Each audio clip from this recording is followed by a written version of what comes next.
Fala pessoal, tudo bem com vocês? Em mais uma atuação terrível do Corinthians na Sul-Americana, a vitória veio do jeito Corinthians, o chamado gol cagado. Sim, ele deu a vitória e manteve o Corinthians vivo por uma vaga nas oitavas. Chega mais, eu sou o Chico Garcia, inscreva-se no canal e vamos juntos. É, aquele gol cagado, aquele gol chorado, aquele gol Corinthians, né? Aquele 0-0. Foi dessa maneira que o Corinthians venceu o Racing do Uruguai, porque não há outra explicação. Eu não consigo traduzir para vocês de uma forma mais objetiva do que essa. O Matheus Bidu, num biquinho, numa bola rebatida na entrada da área, contando com um desvio, a bola entra no cantinho, o goleiro nada pôde fazer e desta feita, o Corinthians, no seu segundo chute a gol no jogo, conseguiu a vitória sobre o inqualificável Racing do Uruguai. O Racing do Uruguai, ele é terrível, ele é tenebroso, ele não existe, ele é desesperador. E o Corinthians conseguiu fazer 1-0 nos dois jogos, né? Na Neoquímica Arena e também em Montevidéu. Antes disso, uma falta no primeiro tempo que o Romero cobra e o goleiro quase cai para dentro do gol, mas acaba fazendo a defesa numa bela cobrança até do Romero. E foram os dois chutes que o Corinthians deu no gol. É isso. É isso que aconteceu. Esse é o resumo. Uma escalação do Dorival Júnior que não vislumbrava muita coisa, mas assim, imaginava eu que, independentemente da escalação, o Corinthians teria condições suficientes para vencer o Racing do Uruguai. Mas fica difícil. Porque aqui vai uma crítica ao Dorival, que eu entendo, ele está chegando. Ele tem uma missão muito clara, que é recuperar fisicamente esse time, que é abrir o elenco, né? Quando eu digo abrir, é descobrir novas peças alternativas, é tentar conhecer todo mundo, dar oportunidade para todos e observá-los para que todo mundo tenha a sua chance. Isso o novo comandante normalmente faz, do tipo assim, eu cheguei, vamos resetar tudo, vou dar chance, oportunidades e ali na frente vou fazer as minhas escolhas. Só que, Dorival, nós não estamos em janeiro. Nós não estamos na quarta, quinta rodada do Paulista. Nós não estamos num amistoso de pré-temporada na Florida Cup. Nós já estamos em maio e as competições elas estão a todo vapor. E o Dorival me parece que esteja testando ainda. Que esteja rodando o elenco, que esteja gerindo fisicamente. Ok, me parece que há um reflexo físico importante da corda esticada no Paulista. Não à toa, a comissão técnica do Dorival chegou e os caras não repetem a escalação. E mais do que isso, colocam mistões e reservas o tempo inteiro. E está muito claro que a Sul-Americana não é uma prioridade na medida em que sempre na Sul-Americana vem a preservação. Já falei para vocês que eu não consigo entender. Acho a Sul-Americana, por mais que minimizem, porque é Série B da Libertadores, com times ruins e tudo mais, vale taça. E é o que o Corinthians está disputando. O Corinthians não está disputando a Libertadores. Já poderia ter estado, né? Esteve na pré. Poderia ter estado na fase de grupos e por incompetência não está.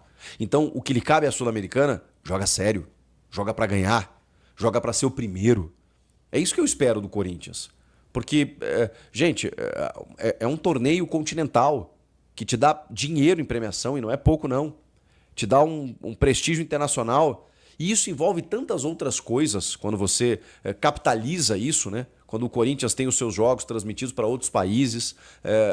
São esses jogos que a galera procura. Não são os jogos do Campeonato Brasileiro. São jogos de Copa. É isso que o torcedor gringo, o torcedor brasileiro que está lá fora, o torcedor do Corinthians espalhado pelo mundo quer consumir. E quando o time vai bem, ele avança, ele é campeão de uma Copa, por exemplo, você ganha em produtos licenciados, em receita de outras maneiras, em patrocínios pontuais.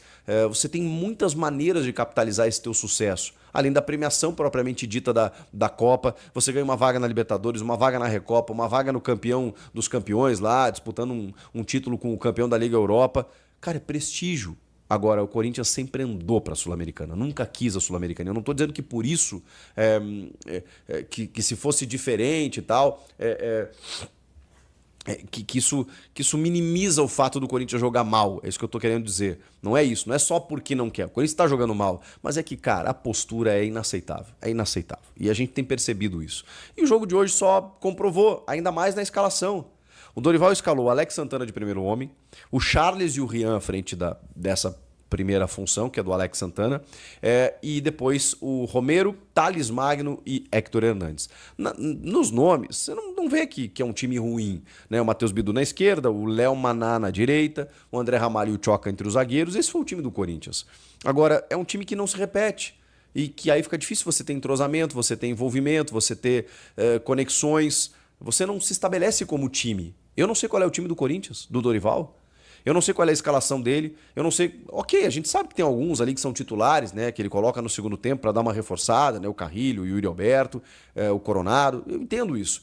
Agora, se ele muda o tempo inteiro, com o argumento da questão física, não sei, mas nesse momento da temporada, você vai ter impacto no jogo. Você não vai conseguir desenvolver um futebol interessante. Só que nessa hora, não dá mais, cara. Vai ter uma pausa de um mês aí para o Mundial. Espera esse momento para fazer a preservação física.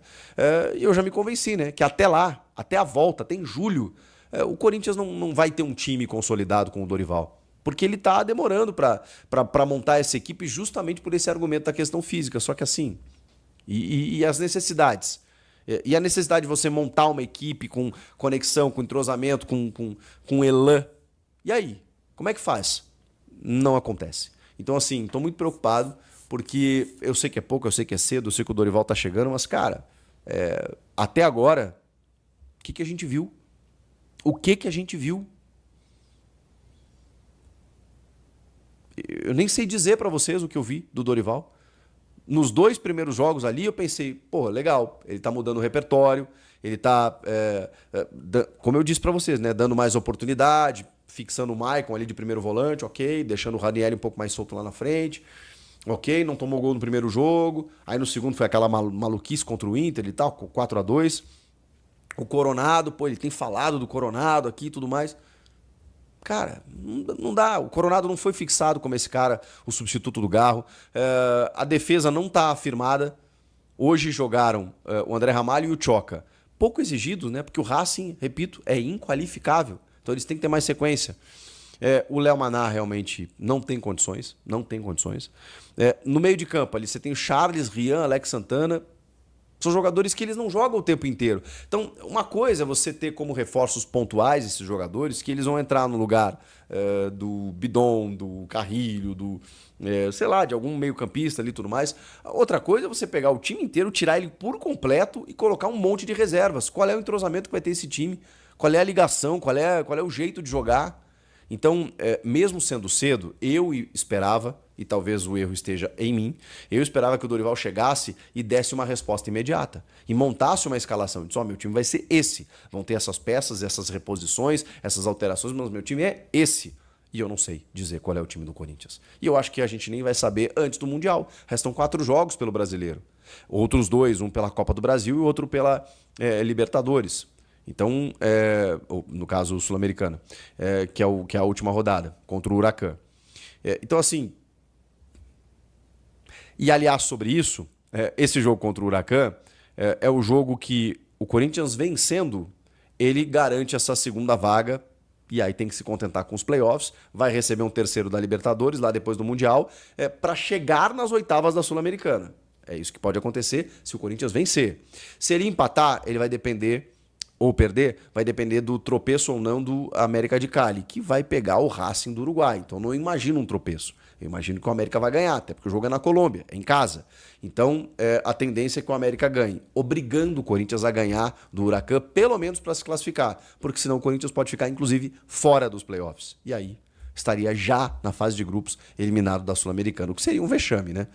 Olhando esse grupo, com esses times... Olhando os times que disputam a Sul-Americana, um time com o investimento que tem o Corinthians, depois de ter entrado na pré-Libertadores, caído na segunda fase, ou terceira, que é antes das oitavas, e ter caído na Sul-Americana, e aí é eliminado da Sul-Americana, seria terrível. Mas o Corinthians ainda pode ser primeiro do grupo, inclusive, porque ele vai enfrentar justamente o Huracan. Então ele pode alcançar o Huracan em número de pontos, de 8 para 11, chegar nos mesmos 11 pontos, só que ele tem que tirar 7 gols no saldo. E aí é mais difícil. Ele tem que fazer uma goleada de 4-0 no Huracan, fora de casa, para garantir de vez a primeira colocação no grupo. Tudo que for abaixo disso mesmo com uma vitória simples, 1-0, 2-1, 2-0, o Corinthians classifica, mas em segundo. Então, o primeiro critério é saldo de gols, não é número de vitórias. Então, depois dos pontos, é saldo de gols. O Corinthians igualaria com o Huracan em 11 e teria que tirar 7 no saldo. É a única chance de chegar em primeiro. Mas mais do que isso, é o que o jogo simboliza. De um Corinthians que pouco atacou, o Thales Magno virou um jogador absolutamente inútil, porque ele só toca de lado ou toca para trás. Tentou 2 jogadas pessoais ali no segundo tempo, em que ele acabou sofrendo faltas na entrada da área, e eu pensei assim, caramba, pelo menos tentou uma, porque ele não tenta. Ele não vai para cima, e ele tem essa característica, mas ele virou um jogador burocrático. Ele faz exatamente as mesmas coisas, previsível. E o Thales Magno sempre foi, pelo menos a gente imaginava que fosse o cara do improviso. O Héctor Hernandes recebeu poucas bolas. No segundo tempo entra a cavalaria, né, com o Carrilho, Coronado, o Yuri. O Carrilho está muito pro lado direito, mais como ponta mesmo, né? Ele atacava o espaço pelo lado direito com o Ramon, né? Mas ele sempre foi um meio-campista com o Ramon. Ele sempre foi atacante de origem. É o Ramon e o Emiliano que transformam ele em meio-campista no Al Hilal. E aí depois no Corinthians também. E ele joga uma enormidade, caindo muitas vezes pela direita. Agora, deslocado como ponta, aí eu tô achando um pouquinho estranho também. Porque o Carrilho, na ausência do Garro, é aquele cara construtor. Você ter Rian, você ter Charles, você ter Alex Santana, o cara que vai fazer e dar dinâmica pro teu time é justamente o Carrilho. Melhor jogador do Corinthians em 2025. Você vai colocá-lo numa ponta, desperdiçando a sua criatividade? Também estou achando estranho. Então, assim, tem muitas coisas que ainda não aconteceram com o time do Dorival que a gente dá o devido crédito, a devida paciência, aquela coisa toda. Agora, não somos nós. É o tempo que não permite com que você pare muito para pensar. Nós já estamos em maio, vai ter uma pausa ali na frente e quando chegar essa pausa, daqui a menos de um mês, o Corinthians pode estar fora de Copa do Brasil, Sul-Americana e numa condição difícil do brasileiro. Estou sendo fatalista aqui, mas para dizer que até agora vai ficar nessa de preservar, mesmo que você tenha impactos negativos com resultados, eu estou achando muito arriscado isso. Define um time, Dorival. Define um time e mesmo que a situação física esteja preocupante, tem uma pausa ali na frente. Estica mais um pouquinho. Mas vai lesionar, vai estourar. Tá todo mundo no mesmo barco. Tá todo mundo difícil. Só que se o Corinthians ficar nessa de botar a reserva do reserva, aí vai ficar mais complicado de ganhar os seus jogos. E olha que eu tô falando isso depois de uma vitória. Só que contra um time que, desculpa, não existe, não convenceu.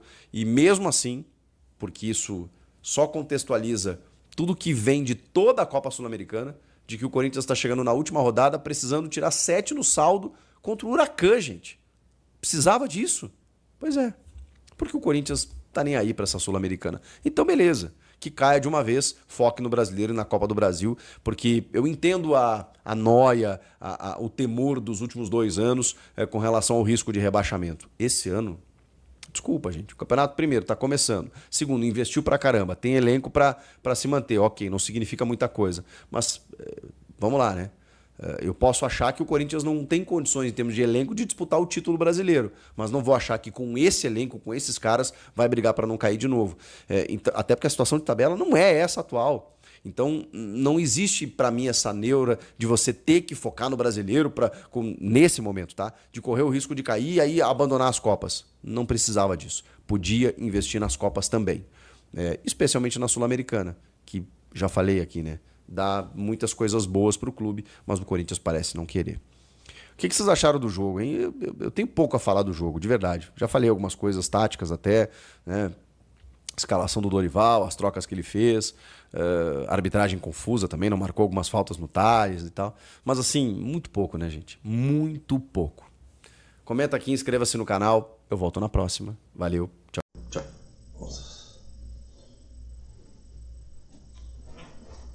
Salve, torcedor corintiano, sejam bem-vindos ao canal Corinthians Fanáticos. Todos os dias tem conteúdo exclusivo aqui do Corinthians pra vocês. Antes de mais nada, deixa aquele like, se inscreve no canal, ativa o sininho das notificações para não perder nenhuma notícia do Corinthians aqui no canal, tá bom? O Corinthians que ganhou do Racing do Uruguai ontem no Uruguai, 1-0, resultado que deixou vivo o Corinthians na Copa Sul-Americana, e agora vai na Argentina enfrentar o Huracan, tendo que ganhar para se classificar aí pelo menos em segundo lugar na chave no grupo, né, da Sul-Americana.